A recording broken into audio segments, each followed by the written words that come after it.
When we are here together, when women get together, what we're doing, we're exchanging the feminine energy. When we're getting together to make a difference for baby Pavlo or any other cause, we're expanding. And again, that's what the Vedic life is explaining. That's when we feel fulfilled and happy, because we're not meant to just worry about our physical body. And how we live in the modern day, we're concentrating on our physical body or our mind. Very seldom, very, very rare when people really concerned about their soul. And Vedas are explaining 50% we're responsible for our soul. That's where our true happiness comes from. 30% is our mind, and only 20% is your body. And the body is the temple of your soul. But most of the time, we're ignoring the most important aspect is our soul, because we're constantly living in our head, and head is full of fears and defense mechanism and thoughts. And we don't even know how to control that, because the thoughts and the fear is controlling us. And so that's why, knowing this knowledge, we can start being responsible for our life, our well-being, our happiness. When we women showing up to this in a space, we are 9 times more powerful than men, because we women carry aura. And so, for example, when I go back home to visit my girlfriend in Azerbaijan, my girlfriend is constantly cooking, cleaning, cooking, cleaning. One child is sitting, go help me cook. Go do homework. Another child, stop watching TV. You gotta cook. You gotta help me. You gotta clean. And so her space, no matter where she shows up, is the space of anxiety.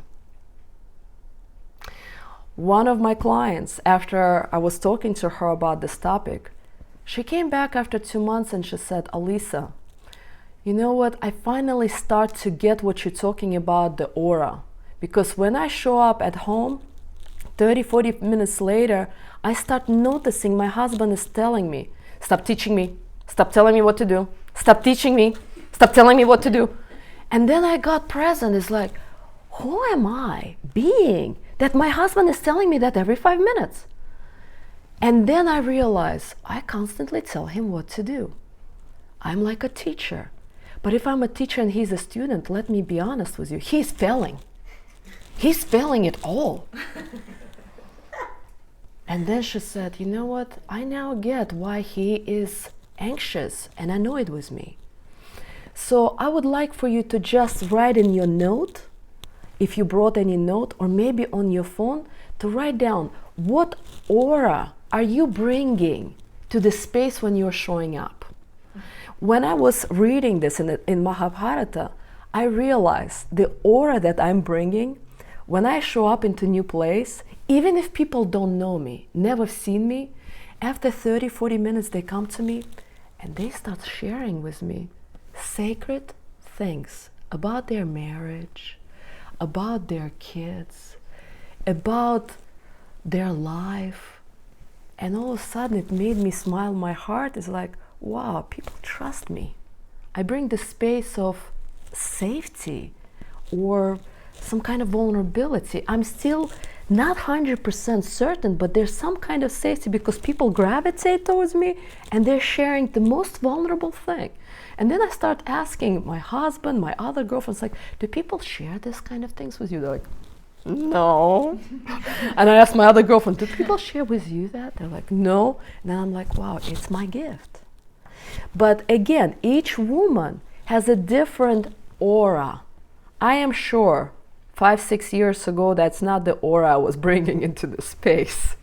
But now, as I'm getting present, as I'm getting more grounded in our Veda spiritual knowledge and education, I'm shifting. So I would like for you to just quickly, in 30 seconds, to write down what aura are you bringing into your home, into your work, into your environment. Is it worry? Is it fear? Is it stress? Is it peace? Is it calm? Be authentic, because the more you're authentic, the more you can get out of this lecture today. Struggle that each one of us in life has. It could be with your boss. It could be with your husband, boyfriend, or child, or mother, or father. Because that's what life is about. We have certain exams that we need to pass. And so sometimes my girlfriends call me, and I remember a year ago, one of my girlfriends called me and she shared with me, she's like, Alisa, I cannot stand my husband. I'm seriously thinking to divorce him because I'm just put up with all of the complaining, ignoring. We don't go to vacations. He's never buying me gifts. He's never kind. He's never soft. He's never gentle to me. And I ask her, what do you want? What do you really want? And as I'm talking about her, I want you to start looking in your life. Where is your struggle? With husband, mother, because this conversation about you, it's not about her, okay? If you're listening to this conversation that it's about her, it's not going to make a difference. And she said, she took exhaled, and she said, I just want to help him because I think he's depressed and not happy. I said, okay. And as I'm sharing this now, I would like for you to start thinking how you can apply this to you. Because each one of us, when we're struggling with our significant other or parent or child, we cannot help them until we accept them. And now this might sound very theoretical, but I will start sharing something that I've been dealing for years with my husband. After a year that we've been together, I've noticed that when the honeymoon stage and the love stage started to come down, I've noticed that I get somewhat annoyed by my husband because my husband is very calm, he took time slowly to cook, to dress. We would go to dinner or would go to party. It would take me 15 minutes to take shower, to put makeup and dress and to be ready. 15 minutes. I am that fast, like military style. Not anymore, but it used to be like that. And my husband, I would be downstairs sitting and waiting, hour and a half, 2 hours, and I'm thinking, what is he doing? 2 hours? He has hardly hair, short like this, and 2 hours he's not ready.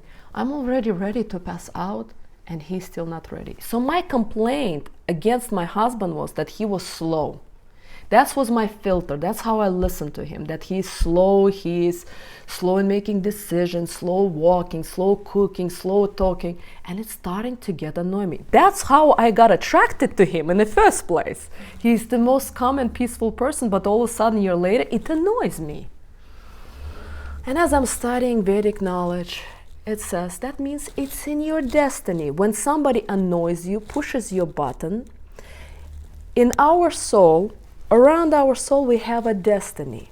And destiny, it's not a honey, it's not a sugar, it's something that punches you and you get annoyed and frustrated. Whatever you cannot accept in the person, whether it's their character, whether they're angered, whether they're greedy, whether it's mother or father, it doesn't matter. That means it's your exam with them. And I'm like, okay, I understand this theoretically, what do I do? My spiritual teacher tells me, wake up early in the morning, run around subdivision and pray with the sunrise. Easily said than done. I'm like, okay, let me try. I wake up, I couldn't do the praying because I was not connecting to it, even though I was in India before and I've tried that, but I was still resisting because my head was going so busy, so many thoughts. I gotta do this, I gotta do this, I gotta do that. But I'm like, okay, let me start with affirmations. And I start doing the affirmation. I wish you happiness. I wish you happiness. And I would do that for 20 minutes. And then I would go for either walk or run, depending how I felt and depend on the weather. All of a sudden, as I continue to do that, 4 months later, I wake up and all of a sudden I see my husband and I look at him from a different space that, wow. He has this beautiful, bright blue eyes. He has this gentle smile. And as I'm looking at him, I no longer feel triggered that I don't like anything in him. I just feel this space of acceptance that this is who he is and that's how I fell in love with him. And I started to feel again this calmness and peaceful man that I'm married to. And I was like, wow, I think I get now. I'm in this level of acceptance. But I still could not understand, why is he still, I'm not getting triggered anymore. Why is he still making slow decisions? Why is he cooking so slow? But I started to feel acceptance that that's who he is. But I continued to do the affirmations, and 2.5, 3 months later, I all of a sudden wake up and I'm starting to feel him in my soul. And all of a sudden I get that, wow, all of this pressure from the family, from the childhood, where moms, we have Soviet moms or American moms who have perfectionism, who wants everything best, but puts a lot of pressure on son. And all of a sudden I started to feel that he is uncertain about himself. He's dealing with insecurity. And that's why he's taking time to do things, because there's uncertainty and insecurity. And all of a sudden I look at him and I realize he's just perfect the way he is. And only on the level when you're not just accepting the person you are having struggle with. The second level is the level of understanding. You start to feel that you can now influence this person. And you gotta get that a husband will never listen to wife, and wife never listens to husband, even though they want the best for thing. But if you got to the level of not just acceptance, but understanding that person in your soul, all of a sudden I look at my husband, and as he's moving slow and as he's cooking slow, I feel harmony and acceptance. This is who he is. And there's no more judgment, there's no more making wrong. Is that who he is? And then at that level, if you want to influence somebody and ask them and give them advice, because you're at the level of understanding, which takes approximately between 6 to 7 months if you do the meditation, prayer, or affirmation, at least 20 minutes in the morning. The more you're gonna pray or do the meditation, the faster you're gonna get. And the reason why I'm sharing this, we all working not on ourselves, but we're working on them. We want to change them. But in the Vedic language, knowledge, it clearly states that love and kindness is about sacrifice. And sacrifice meaning you doing the meditation and you're not even asking, God, universe, please change my husband or my mother or my kid. You're just doing it. You are sacrificing, because wherever your destiny is, wherever you're battling with, gonna start shifting, because all of a sudden after a few months you're gonna start feeling the density of the destiny in your soul gonna start getting softer. And my question, because we have Conquering Destiny group where we either pray or meditate in the morning, and I think it's 5 or 6 of us who started to feel the shift with the person that they're with, who had the problem with. Does anybody wants to share? And if you feel comfortable, come here to share that. Does anybody wants to? If anybody feels that shift. Alisa has shared with us about the phases of a marriage, and one of them is the phase of disgust. And I remember the first time hearing it, I was like, that's not going to be me though, not my marriage. And sure enough, we did step into that phase, and it was really difficult, and felt that same way of like, he's the problem. And the more that I did the prayer, yes, our dynamic changed, but I really felt my changing. And I really felt just this, anything that I was making such a big deal just not become as important anymore. Refocusing on me and my issue with whatever was showing up with him, it just started to dissolve. It felt like it didn't show up, but in hearing your story, my perspective just changed. It just wasn't irritating me anymore. So the same thing that you experienced, I also have. Yeah. Acceptance and then understanding. Very much so. Yeah. Definitely not at the soul level yet, but I'm excited to get there. Yeah. Because in one of the lectures I was discussing that at some point in a relationship, only after you go through the stage of disgust in the relationship, you can get to the point where you feel connection on the soul level. And when the people reach that soul level with their partner, it feels better than honeymoon. Because then you feel connected with your husband or your wife on a level, it's not physical just, it's not just emotional, it's spiritual. Time Eileen asked me, I think you, Eileen, or somebody else, is like, but how's the sex life? It's better than honeymoon, because when you're connected on those 3 levels, it's completely different. Do you get that? But we're at the point with husband where he thinks how to make me happy, and I think about how to make him happy. It's not selfish anymore. What can I get out of him and what he can get out of me? Because in a relationship, what we mainly do, we're either attached or we want to enjoy another person. We want to use or enjoy the other person. And that's, by the way, is the biggest problem. It kills love. If I can say one more thing. Yes. With the percentages you're talking about, how we let that 30% of the mind control. I started hearing my thoughts when I was tapping into my soul daily with the practice that Alisa shared with us. I was hearing these thoughts that were coming as like a habit, like, oh, he's so whatever. I'd see him on the couch and that thought would pop up, and I was able to get on top of it. Like, no, I'm not taking that, what I just heard.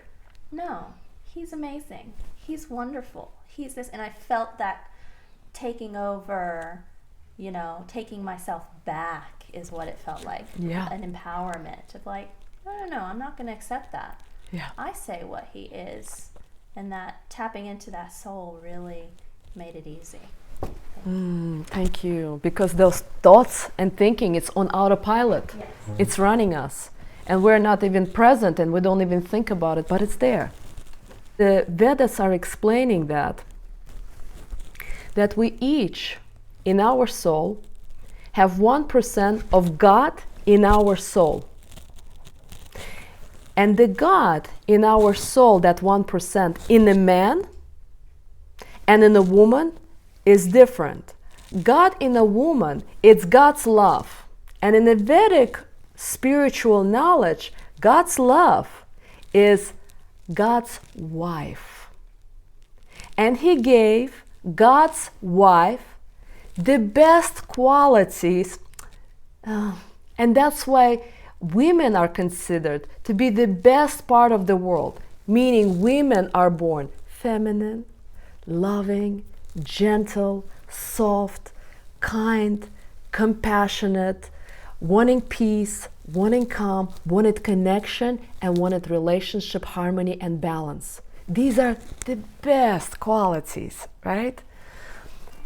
And so in each person, if you can make your phone silent, and in our soul, then we have 1% of God's nature.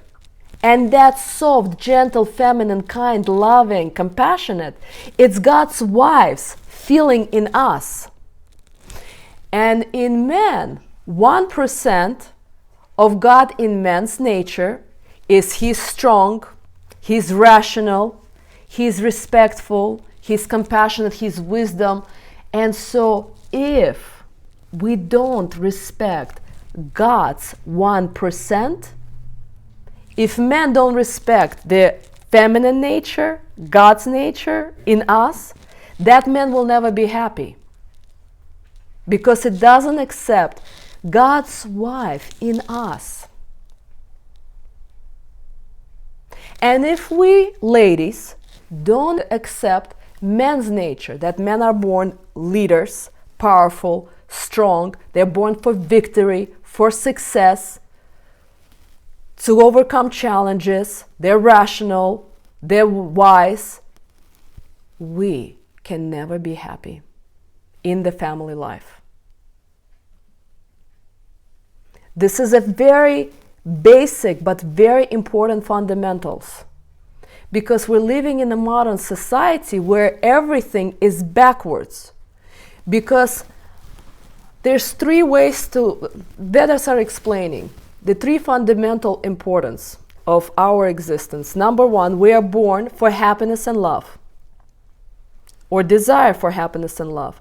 Number two, we are born to succeed, to overcome challenges, and to learn and get the knowledge. By the way, knowledge, I'm not talking about math and chemistry, the knowledge of life. And the third, we all want to live, meaning we don't want to die. But what happens in the modern society, those two are flipped. And what women start to doing, instead of making the success, which is on number two, they flipped it on number one. Because a woman's number one priority, again, she's born for love and happiness. And men, number one, born for success and achieving and conquering challenges. But the moment the woman flips that and makes success and career and finances and independence as a number one priority, her feminine foundation gets broken. And that's why people get shocked. Like, Alisa, you were making more than $200,000 a year, working 6 hours a week, and now you're making zero? Why is that? I said, because it didn't bring me happiness. Because success was on number one, and independence and career. And when I learned that, it was easy to let go. I see, that's why I was empty. Because success was more important, money was more important. And if we look at modern society, this is the truth. We're all chasing that independence, that success. And this is flipped. And then we cannot feel that true happiness, what we're born with. Because the girls, when they're born at age 1, they're already gentle, they're already soft, they're already smiling. They like when people look at them and smile. And the boys, they play, they put blocks, they play. They have different nature. And at age 5, a girl can see how mom treats dad and how dad treats mom and how they love each other. And if you ask how mommy and daddy love each other, like, they love each other, but don't talk to daddy, because when he comes after work, he's really angry. She already can tell. But if you ask a boy, how's mommy and daddy talk to each other? He's like, Mom, can I go out to play with boys? And they're chasing and playing, because the nature is different for a boy and for a girl. And so I would like for you to turn to your partner and just authentically share how much are you feeling that when and how and why did you flip, if you flipped and made the success and work a priority in your life? And what was the cost? Or if you feel like you're in the femininity and you are making the relationship and love the most important for you. How you can tell if you look at your life. If you work 40 hours a week, guess what you're making priority? You get that? And if you make a family priority, you don't even think about work. You don't even think about money. You don't even think about success. You don't even think about a boss or colleagues or all of the troubles, financial troubles. So authentically share, not making yourself wrong, just acknowledging, looking at it. Okay? Let's do that.